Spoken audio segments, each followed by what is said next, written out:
Good morning everyone. Myself Dr. Ashutosh Kumar Sharma, faculty of Ayurveda, Samhita Siddhanta department. आज हम लोग जो टॉपिक डिस्कस कर रहे हैं वो फर्स्ट ईयर का टॉपिक है और टॉपिक का नाम है पदार्थ विज्ञान। और पदार्थ विज्ञान में हम लोग डिस्कस करने वाले हैं वो है प्रमाण। तो सबसे पहले व्हाट इज प्रमाण, तो आज हम लोग डिस्कस कर रहे हैं प्रमाण। प्रमाण के लिए पदार्थ के अंदर दो अलग अलग हमें रेफरेंसेस मिलते हैं। पहला रेफरेंस जो हमें मिलता है वो मिलता है दर्शन से, और दूसरा जो रेफरेंस हमें मिलता है वो मिलता है संहिता से।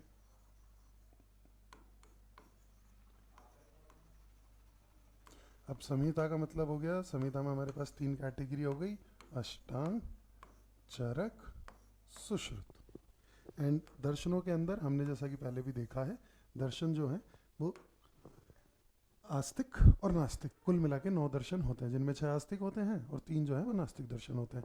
तो दर्शनों के अंदर जब हम लोग देखते हैं तो यहाँ पे हमें वैशेषिक दर्शन के अंदर हमें प्रमाणों का रेफरेंस मिलेगा, न्याय दर्शन में हमें प्रमाणों का रेफरेंस मिलेगा, चारवाक ने सिर्फ और सिर्फ एक माना उसका रेफरेंस मिलेगा। फिर इसके अलावा हमारे पास बाकी की जो हैं जैन है, बौद्ध है, इन दर्शनों में भी हमें प्रमाण के रेफरेंसेस मिलते हैं।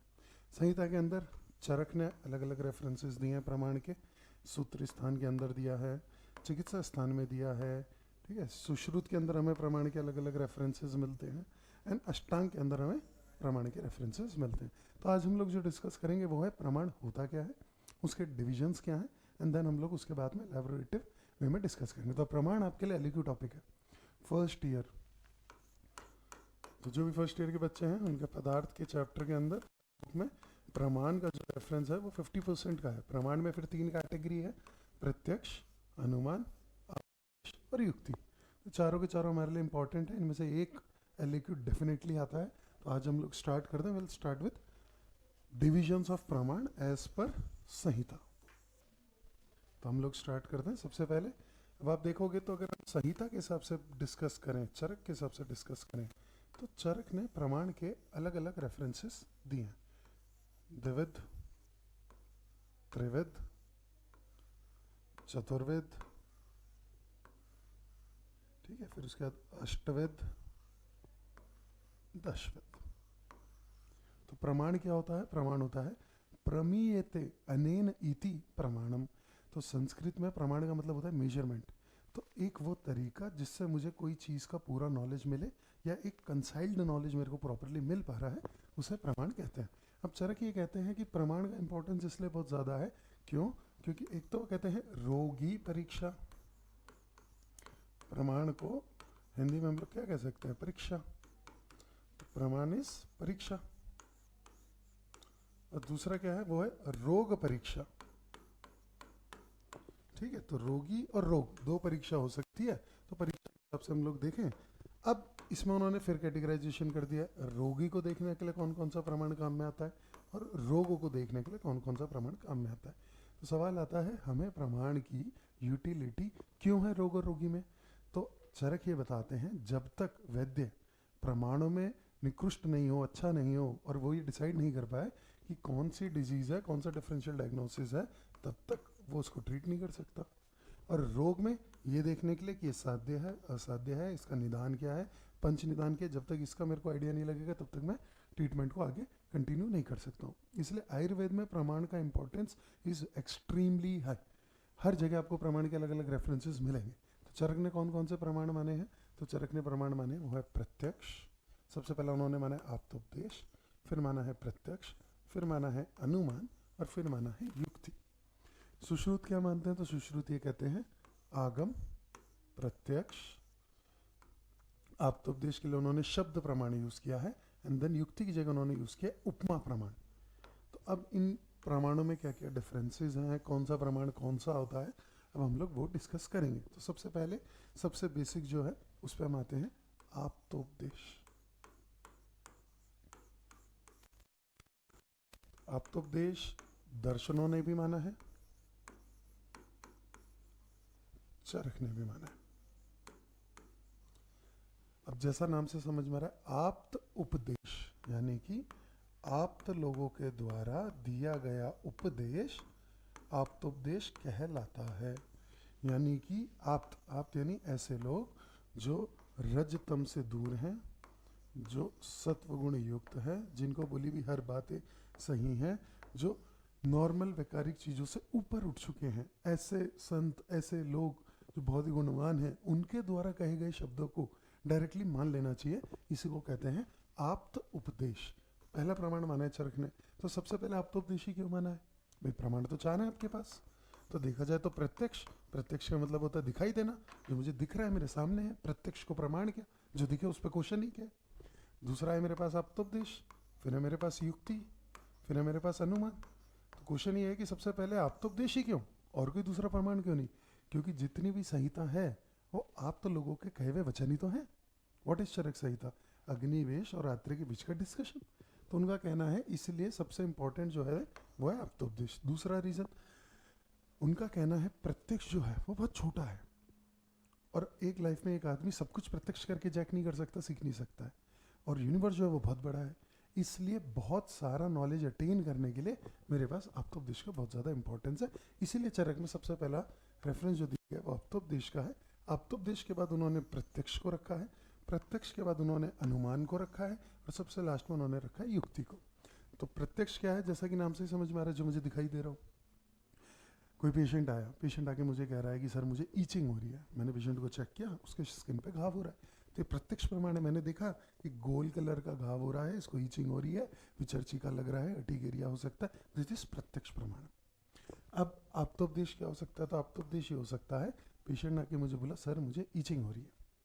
अब पेशेंट का जो स्किन पे घाव है मुझे दिख नहीं रहा है, लेकिन पेशेंट मुझे बता रहा है सर मुझे खुजली होती है, अभी रात सुबह था अब नहीं है। तो मुझे आप्तोपदेश से ये पता है चरक ने निदान स्थान में कुष्ठ रोग के अंदर जो स्पेसिफिक सिम्टम्स बताए हैं और रूप बताए हैं और पूर्व रूप बताए हैं, उसके अंदर उन्होंने बताया है कि पेशेंट को ईचिंग वाला सिम्टम दिखता है। तो इससे मुझे ये पता चल जाता है पेशेंट को कुष्ठ है। अब कौन सा कुष्ठ है वो चेक करने के लिए मैं आगे की करूँगा परीक्षा। तो परीक्षा फिर हो जाएगी यहाँ पे तीन तरीके की, या तो पर्शन, दर्शन, स्पर्शन। प्रश्न का मतलब है पेशेंट से पूछ के, दर्शन का मतलब है देख के, स्पर्शन का मतलब है छू के। पेशेंट को घाव है, मैंने टच करके देखा ड्राई है, स्टिकी है, स्मेल आ रहा है, पस आ रहा है, किस तरीके का है। हो सकता है नॉर्मल दाद हो, कोई स्मेल वगैरह नहीं आ रहा, कुछ भी नहीं आ रहा, हमने चेक करके देखा ड्राई नहीं है, नॉर्मल सॉफ्ट लग रहा है, तो अलग टाइप का कुछ है, अलग टाइप का स्किन डिसऑर्डर है। इसी तरीके से अगर मान लो किसी को एडिमा है, then there is spitting oedema, then there is normal oedema, शोथ है, शोथ के अलग अलग डिविजन्स हैं। तो वो सारी जो चीज़ें हैं वो यहाँ पे तीन परीक्षाओं के थ्रू मैं पता कर सकता हूँ। फिर उसके बाद चरक ये बताते हैं कि अगर मेरे को और इन डिटेल अगर किसी पेशेंट की परीक्षा करनी है या ट्रीटमेंट के पहले करनी है, तो उसके लिए उन्होंने एक और रेफरेंस यहाँ पे दिया है, वो है अष्टविध परीक्षा। व्हाट इज अष्टविध परीक्षा? नाड़ी, मल, मूत्र, जीवा, शब्द, स्पर्श, दृक, आकृति। तो नाड़ी का मतलब क्या हो गया? पल्स। हमने पेशेंट की पल्स पकड़ी, हमने पल्स चेक कर ली। मॉडर्न के हिसाब से आप देखोगे तो हार्ट रेट पर मिनट निकल गया। आयुर्वेद के हिसाब से आप देखोगे तो आप 3 उंगलियों से वात पित्त कफ को यहाँ पे चेक कर सकते हो। आप डिसाइड कर सकते हो इसकी गति सर्प गति है, हंस गति है, कौन सा दोष बढ़ा हुआ है, उस हिसाब से आप आगे डिसाइड करते हो। तो नाड़ी, फिर है मल। मल का मतलब हो गया मोशन कैसा है, ठीक है, स्टिकी है, हार्ड है, लूज है, पॉट पे चिपक रहा है, नहीं चिपक रहा है, स्मेली है, उसका कलर कैसा है, येलोइश है, ब्राउनिश है, वाइटिश आ रहा है, ग्रीनिश आ रहा है, किस तरीके का मोशन का कलर है। फिर है मूत्र। मूत्र के अंदर यूरिन कैसा आ रहा है। अभी आज के टाइम में हम लोग देखेंगे तो यूरिन रूटीन एग्जामिनेशन होता है, जिसमें आप यूरिन का वॉल्यूम, यूरिन का पीएच, यूरिन के अंदर कीटोन, एल्बुमिन, प्रोटीन क्या क्या निकल रहा है वो सब एग्जामिन कर लेते हो। तो आयुर्वेद में भी उन्होंने मूत्र परीक्षा बताई है। तो अगर वो बताते हैं अगर किसी को मधुमेह है और मूत्र अगर बाहर किसी ने करा है तो वहाँ पे चींटियाँ लग जाएंगी, तो मूत्र के अंदर भी उन्होंने परीक्षा बताई। फिर वेग कैसा आता है, कितनी बार आता है, किस तरीके से आता है, रुक रुक के आता है, फ्रिक्वेंसी क्या है मूत्र की, मूत्र में स्मेल किस तरीके का आ रहा है। तो नाड़ी, मल, मूत्र, जीवा। जीवा का मतलब हो गया जीभ। जीभ के अंदर उन्होंने बताया है कि जब आप जीभ देखोगे तो उसके अंदर साम, निराम, दो तरीके की कैटेगरी है। एक वो पेशेंट है जिसकी जीभ के ऊपर वाइट कलर की लेयरिंग कोटिंग हो रही है, एक वो पेशेंट है जिसकी जीभ के ऊपर लेयरिंग नहीं हो रही है। फिर उन्होंने बताया नाड़ी, मल, मूत्र, जीवा, शब्द। बोल कैसा रहा है पेशेंट, रुक रुक के बोल रहा है, अटक अटक के बोल रहा है, आवाज़ साफ नहीं आ रही है, आवाज़ भारी आ रही है, बोलने में जोर लगाना पड़ रहा है, शब्द स्पर्श, स्पर्श यानी छू, मैंने पेशेंट को टच करके देखा, पेशेंट जो एकदम झुका हुआ है, मुझे पहले तो देख के पता चल गया इसकी कमर में प्रॉब्लम है। पेशेंट आके बैठा, उसने मुझे बताया, फिर मैं अब ये चेक कर रहा हूँ उसकी कमर में कि उसका स्पाइनल कॉर्ड का इशू है या कि कोई नर्व बंद हो रही है, उसको छूने पे पेन होता है क्या, पेन नहीं हो रहा है तो उसको छूने पे किसी तरीके का सेंसेशन होता है कि नहीं होता है, टिंगलिंग सेंसेशन है क्या, वो मैं चेक कर सकता हूँ, इन्फ्लेमेशन में चेक कर सकता हूँ। तो स्पर्श के बाद है द्रुक, द्रुक इस देख के स्ट्रक्चर कैसा है, पेशेंट कैसा खड़ा है, पेशेंट लंगड़ा के चल रहा है, मुझे समझ में आ रहा है इसके पाँव में प्रॉब्लम है, पेशेंट झुक के चल रहा है, मुझे समझ में आ रहा है इसके लोअर बैक में लंबर के अंदर प्रॉब्लम है, पेशेंट जो है चलते हुए किसी को पकड़ के आ रहा है, मुझे समझ में आ रहा है इसका बैलेंस नहीं बन पा रहा है, हो सकता है इसका मोटर नोकोमोटर मूवमेंट का इशू हो सकता है, पैरालिटिक पेशेंट हो सकता है, हेमीप्लेजिया वगैरह का रेफरेंसेस हो सकता है यहाँ पे। तो ऐसे अलग अलग रेफरेंसेस के बारे में भी हम लोग यहाँ पे डिस्कस करेंगे।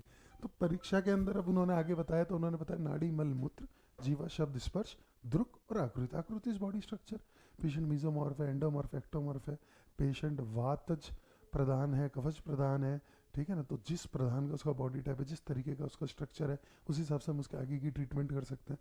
तो परीक्षा के आपको इन डेप्थ रेफरेंसेस चरक सूत्र में मिलेंगे, चरक चिकित्सा में मिलेंगे, चरक निदान में मिलेंगे, सुश्रुत में मिलेंगे। सुश्रुत में उपमान प्रमाण वगैरह अलग से माना है। उपमान मतलब होता है एक एडजेक्टिव फॉर्म में कि वो शेर जैसा है, वो शेर नहीं है बट उसकी जो क्वालिटीज़ है वो शेर जैसी है, वो एकदम डरपोक नहीं है, बहुत ज़्यादा एड्रेनालाइन रश वाला आदमी है, बहुत पावरफुल आदमी है, शौर्य है उसमें। तो इस तरीके की चीज़ें तो हम प्रमाण को डिस्कस करने वाले हैं। इसमें हम सुश्रुत, चरक और अष्टांग तीनों के रेफरेंसेस प्लस दर्शनों ने कौन कौन से प्रमाण बताएं वो हम डिस्कस करेंगे। Thank you.